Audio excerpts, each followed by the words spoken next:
Hello there, and welcome to another very special episode of Electric Sheep. Um, this is our 104 subscriber special. I might make a separate video thanking those subscribers by name, but I'm a little behind schedule, so forgive me for not doing that right now. I do thank all my subscribers. That includes my new subscribers. Um, but I'll also thank you again at the end. But let's get going. This is another Chat GPT biography, uh, and this time it's the most well-known superhero on the streets. Whether you love him or hate him, it's hard not to agree with that statement. I mean, he's real life superhero, the guy who put us on the fucking map when a lot of us were just crazy people being ignored. Not saying I was out there before he made his big appearance, but the whole idea was kind of lesser known or not taken as seriously. He was the guy who kind of put people on the map as maybe being a serious, real deal guy on the streets. Even though Master Legend was out there for a long time before, and he's a pretty real deal too. But Phoenix Jones was taken a little bit more seriously than Master Legend, and that's no shade on Master Legend. I respect Master Legend more than I respect Phoenix Jones. I'll just say that much right now because Master Legend is the reason why the community is together, and Phoenix Jones is the reason why everybody's at each other's fucking throats. That's the way I look at it. But there's benefits to coming together, and there's benefits to criticizing each other. But dear Lord, we're 2 minutes in, and we haven't even started, so let's get going. This is a long 6-minute biography. Here is Phoenix Jones, Ben Fodor. Phoenix Jones, Wikipedia. Here's a detailed biography of Phoenix Jones, the real-life superhero from Seattle. Early life and background. Real name, Benjamin John Francis Fodor, Wikipedia. Birth date, May 25th, 1988. Wikipedia, birthplace, Texas, U.S. Wikipedia, he has a brother, Karos Fodor, who is a professional mixed martial artist. Wikipedia, according to interviews, his early life included difficult moments. He has said he lived in a Texas orphanage before being adopted. GQ. Origin of Phoenix Jones. Jones says his superhero persona was born after a traumatic incident. His car was broken into, and his son was injured by broken glass. Wikipedia. Later, he witnessed a friend being brutally assaulted outside a bar. After calling 911, he put on a ski mask from the car break-in and intervened, which inspired him to adopt the mask permanently. Wikipedia. He developed a full costume, a black and gold supersuit, and took the name Phoenix Jones. The phoenix symbolizing rising from hardship, and Jones as a common name for relatability. GQ. Crime fighting and the Rain City superhero movement. From 2011 to 2014, Jones led a group called the Rain City Superhero Movement, a self-styled citizen patrol group in Seattle. Wikipedia. The group consisted of members with real combat or martial arts experience. Wikipedia. Their stated mission was crime prevention, intervening in fights, stopping potential muggers or car thieves, and providing a visible deterrent. CBS News. Jones carried non-lethal gear, pepper spray, a stun baton, handcuffs, even a ballistic vest. wiki.rlsh.net. However, his crime fighting was controversial. Local police warned that costumed vigilantism can be dangerous, both for the heroes and for bystanders. Seattle Post-Intelligencer. There were several reported injuries. Jones has said he was stabbed during intervention and also claimed his vest saved him from a gunshot. Wikipedia. In one incident, he was arrested in October 2011 after allegedly using pepper spray while breaking up a fight. CBS News. Personal life. He has spoken publicly about being a father and a brother, emphasizing that aside from his heroic persona, he is just a regular person trying to make a difference. CBS News, his superhero identity was not purely performative. He genuinely believed in intervening in violence, especially when he saw innocent people being hurt. GQ. Mixed martial arts career. In addition to his crime fighting, Fodor is a mixed martial artist. Wikipedia. He started in amateur MMA around 2006, building up a strong record. Wikipedia. He later turned professional and fought under his Phoenix Jones name. In 2015, he signed with World Series of Fighting, WSOF. Wikipedia. In his debut at WSOF 20, April 2015, he lost by unanimous decision. Wikipedia. He also has a personal connection in the MMA world. His adoptive brother, Karos Fodor, fought in UFC, Strikeforce, and other major promotions. Wikipedia. Controversies and legal issues. Arrest and pepper spray incident, 2011. He was arrested after spraying multiple people with pepper spray when he claimed to be breaking up a fight. CBS News, identity revealed. During a court appearance, he was required to remove his mask, revealing his identity as Ben Fodor. CBS News.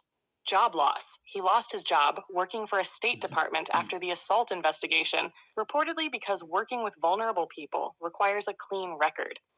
The Seattle Times, drug charges, 2020. On January 9th, 2020, Fodor was arrested for allegedly selling MDMA, Molly, to an undercover officer. The Seattle Times. According to court documents, he was also in possession of cocaine during that arrest. Global news, legacy and public perception. Phoenix Jones became one of the most well-known real-life superheroes, not just in Seattle, but internationally, thanks to his bold persona and viral media coverage. GQ, some people admire him for taking personal responsibility and trying to do good. Others criticize the risks of vigilantism, arguing that untrained individuals intervening in crimes could make things worse. Seattle Post-Intelligencer. The Rain City superhero movement under his leadership disbanded in 2014. Wikipedia. His life has inspired podcasts, interviews, and continued debate about the line between civic activism and law enforcement. GQ. His later arrest for drug-related charges tarnished some of his earlier public image as a city protector. Global news. Personality and motivations. Jones often frames his work as moral and communal, not just for show. He has said he intervenes just because someone needs help. GQ. He believes in wearing a full supersuit rather than a mask only, so that the police and bystanders clearly see he's not a criminal. Wikipedia. His background in martial arts is integral to his identity. He chose vigilantism in part because he felt he had the skills to make a difference without lethal force. TheFreeThoughtProject.com. On the flip side, critics argue that the drama of a costumed real-life hero may overshadow more practical solutions to crime and community safety. Phoenix Jones is a deeply complex figure, part community activist, part vigilante, and part MMA fighter, whose real-life saga includes both moments of heroism and serious legal trouble. His story raises big questions about how far individuals should go to enforce justice, and whether the fantasy of heroism can mix safely with real-world action. If you like, I can also dive into how his story was covered in media, or what happened after his 2020 arrest. Do you want me to? Well, we might go into a part 2. We might do a part 2 for Master Legend. Well, there's a lot more information about Phoenix Jones than your average RLSH, because that was a very long little biography. Yeah, uh, I do find it interesting that when I asked for a biography on Chris Chan, how ChatGPT really picked through the details and made Chris Chan sound like a pretty decent person, where Phoenix Jones, all his criminal activity or anything perceived as criminal activity gets brought up. I'll be entirely honest. His drug charges are something that I don't really even care about. Um, I do understand people thinking he's a bit of a hypocrite because he had very high standards for other people, um, and seemed to have very high standards for his community in general. But I don't really have an issue with somebody having a drug charge. That's kind of their life and the life of the person they're immediately dealing with. And so if but I understand that people have very different opinions on hard drugs because people do die sometimes. And so I'll just say he's an adult, but I have more of an issue with the way he talks about other RLSH because he's more than critical. I would say he's outright insulting to other RLSH. Um, but I have also heard interviews where he shouts out people and gives them respect.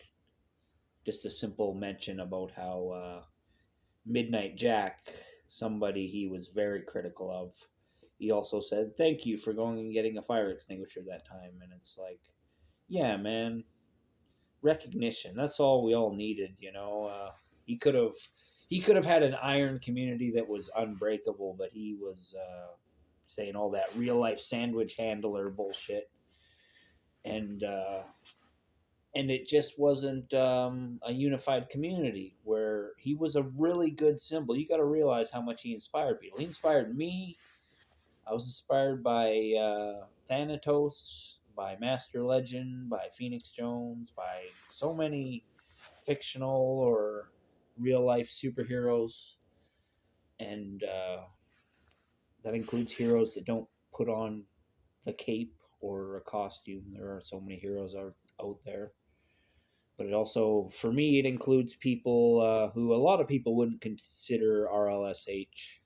I consider people who get out there as a symbol in their community, even if you are a goofy character. A clown could, to me, could be a real life superhero, and a lot of people think those things are interchangeable. They think that I am a fucking clown, and I accept that and appreciate it. What a thing! Like you see it as an insult, but you don't appreciate the effort that goes into being a clown and the positive impact a clown has on the world, and how much people judge a clown and what a clown represents. It's a very complicated symbol. A clown is a purveyor of advanced emotional signals. Uh, yeah, and I know Phoenix Jones, which despite how intimidating Phoenix Jones is, I know he knows, like the rest of us, what it feels like to be treated like a clown, even when you're trying to do something very serious.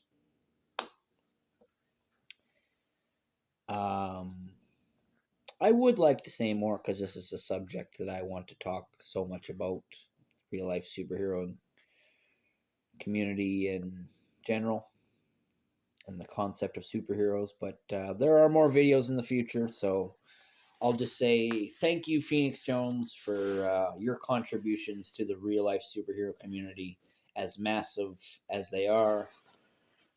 Uh, yes, thank you for your service. I'll just say that. I want to appreciate all members of the real life superhero community, not just the big names. So I think outside of just using ChatGPT to whip up biographies, I'm going to try to do biographies with my own personal research because a lot of real life superheroes are out there on Facebook and in the world, and I'm friends with a lot of them, and I would like to get the scoop and find out personally what drives these wonderful people. Alrighty. My name is Joseph Arthur Roszell. You might know me as Captain Canada. I want to wish you all luck in the world, and I want you to remember that I love you. Peace out. Oh.